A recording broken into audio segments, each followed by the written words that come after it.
ता परवर्ती प्रश्न को जीवा।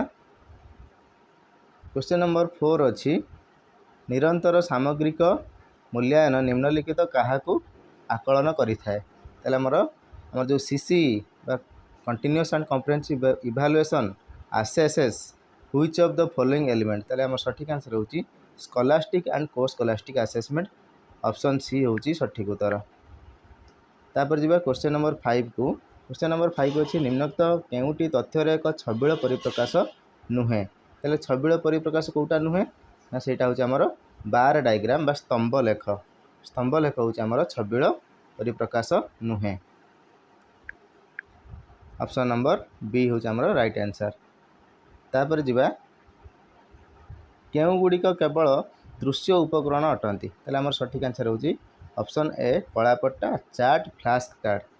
तापर जीवा क्वेश्चन नंबर 7 को। क्वेश्चन नंबर 7 कही केउ समय को चाप और झड़र पर्याय कहा जाए बा which period is known as stage of stress and storm तो सेटा होची कोन एडोलसेंस बा कैशोरावस्था ऑप्शन ए होची सठिक उत्तर।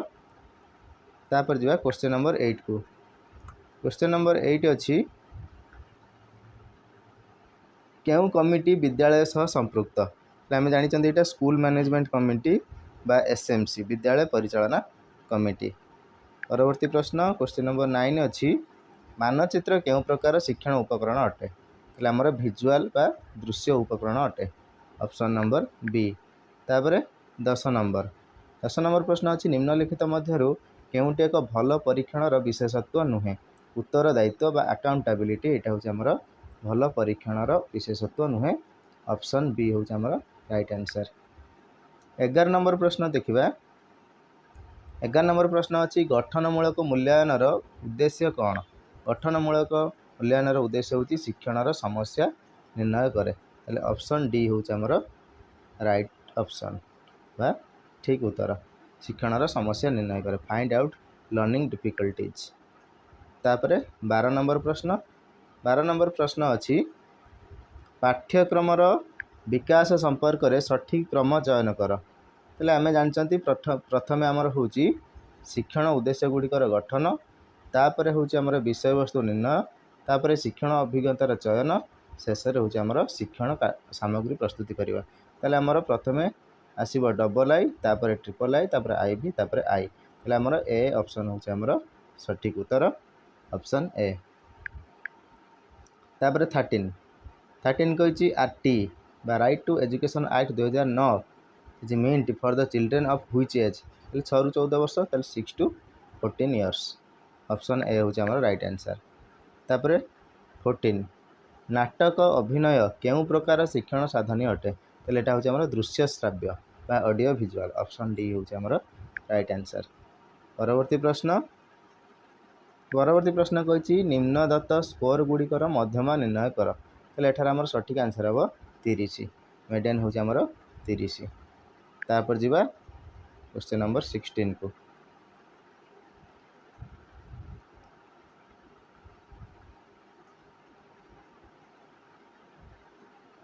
क्वेश्चन नंबर 16 को जीवा। क्वेश्चन नंबर 16 कही शिक्षक केन्द्रिक पंथारे क्या गुरुत्व दि जाए ऑप्शन ए अच्छी शिक्षार्थी ऑप्शन बी शिक्षक ऑप्शन सी शिक्षादान प्रणाली ऑप्शन डी विषय तेल आमर सठिक उत्तर होची शिक्षक ऑप्शन बी टीचर। तापर जीवा परवर्ती प्रश्न 17 को। फ्रॉइड को मानसिक यौन विकास तत्व अनुसार केउ पर्याय यौन संधि सहित आरंभ हुए आमर सठिक उत्तर होची ऑप्शन डी यौनांग पर्याय बा जेनिटाल फेज। तापर जीवा 18 नंबर अच्छी शिक्षार्थी केन्द्रिक श्रेणी क्या उपर गुरुत्व दे learner centred classroom focuses on dash तेल आमर क्या उपर गुरुत्व दे ना शिक्षार्थी आवश्यकता और अंशग्रहण उपर गुरुत्व दे ऑप्शन सी होची स्टूडेंट्स नीड एंड पार्टिसिपेशन एटा होची आमर सठिक उत्तर। तापर जीवा 19 नंबर प्रश्न देइची जड़े व्यक्ति प्रकृत बयस 20 मानसिक बयस 25 रे तांकर बुद्धिआंक केते हो ना 125 हो आईक्यू होची तांकर 125। तापर जीवा 20 नंबर प्रश्न को। 20 नंबर प्रश्न कही निकटरे ओडिशा सरकार हरिजन शब्द को निषेध करी बदल में एससी किंबा अनुसूचित जाति व्यवहार करने को निर्देश देते यही परिवर्तन आम संविधान केउं धारा उपरे आधारित? ए धारा हूँ आमर धारा 341 धारा 300 आर्टिकल 341। तापर जी 21 को क्वेश्चन नंबर 21 कही पाठ्यक्रम योजना केउं मॉडल रे फलाफल गुड़ी दल स्तर में नुहे बर व्यक्तिगत स्तर में परीक्षा कराए आमर हूँ शिक्षार्थी केन्द्रिक मॉडल बा लर्नर सेंटर्ड मॉडल रे। परवर्ती प्रश्न 22 व्यक्तिगत शिक्षण प्रणाली बा PSI केउं उपाय सबुठारु उपयुक्त? ताले हमर कार्यकलाप पद्धति सबुठारु उपयुक्त एक्टिविटी मेथड। तापर 23 विकासर केउं नियम सूचित करे जे अभिवृद्धि मस्तिष्क रु आरंभ होई पाद पर्यंत चले? Which law of development states growth start from brain moves to feet? ताले हमर होची सेफालोकोडाल। ऑप्शन ए होची हमर राइट आंसर बा आमस्तक पाद एटा होची हमर सठिक उत्तर। तापर परवर्ती प्रश्न 24 को जिबा। 24 कहिची निम्नदत्त प्रवृत्ति गुड़िक मध्यरु केउंटी वंशगत कारण नुहे नुहे देछि हमर केउंटी नुहे वंशगत कारण नुहे ताले हमर सठिक उत्तर हबो ऑप्शन डी अनन्य चक्षु आकार और रंग पाइबा। तापर 25 क्वेश्चन नंबर 25 अछि केउंटी परीक्षा स्कोर विश्वसनीयता को प्रभावित करि पारुथबा एक व्यवहार कारक नुहे हमर ऑप्शन सी होची राइट आंसर अधिक प्रश्न अंतर्भुक्त करिबा। तापर क्वेश्चन नंबर 26 क्वेश्चन नंबर 26 कहि 25 नंबर रो एक गणित परीक्षा रे 14 जन परीक्षार्थी को अंक निम्न रे देछि एहाकु विवेचना करी गरिष्ठक बा मोड निर्णय कर।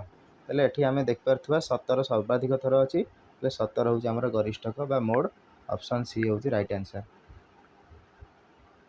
तापर क्वेश्चन नंबर 27 क्वेश्चन नंबर 27 कहि केउंटी स्वल्प मानसिक क्षमता थिबा छात्रर लक्षण नुहे नुहे देछि हेले हमर बी होची हमर राइट आंसर बारंबार मुंड व्यथा हेबा।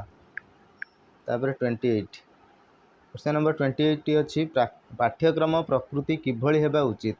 पाठ्यक्रम प्रकृति नमनीय और दरकारी समय समृद्ध हेबार आवश्यकता हेबा उचित ताले एटा होची हमर ऑप्शन बी होची हमर right answer flexible and developmentally appropriate. तापर 29 केउंटी स्थानिक बुद्धिमत्ता वर्ग रे आसे? ऑप्शन ए होची हमर सठिक उत्तर मनरे जिनिस गुडी को कल्पना करिबा ऑप्शन ए सठिक उत्तर। लास्ट क्वेश्चन क्वेश्चन नंबर 30 अछि केउ शब्दटी पाभलोव को अनुबंधित सहित जड़ित नुहे केउटा जड़ित नुहे ना पुनर्बलन बा रेनफोर्समेंट जड़ित नुहे ताले एथिला हमर 30 टी क्वेश्चन रो आंसर की आशा करुछि आंसर गुडी ठीक थिबो जदि किछि भूल अछि आपण माने कमेंट करि परिबे। वीडियो टी को आरंभ रु शेष पर्यंत देखिथिबारु धन्यवाद। वीडियो टी को लाइक करिवे चैनल टी को सब्सक्राइब करिवे।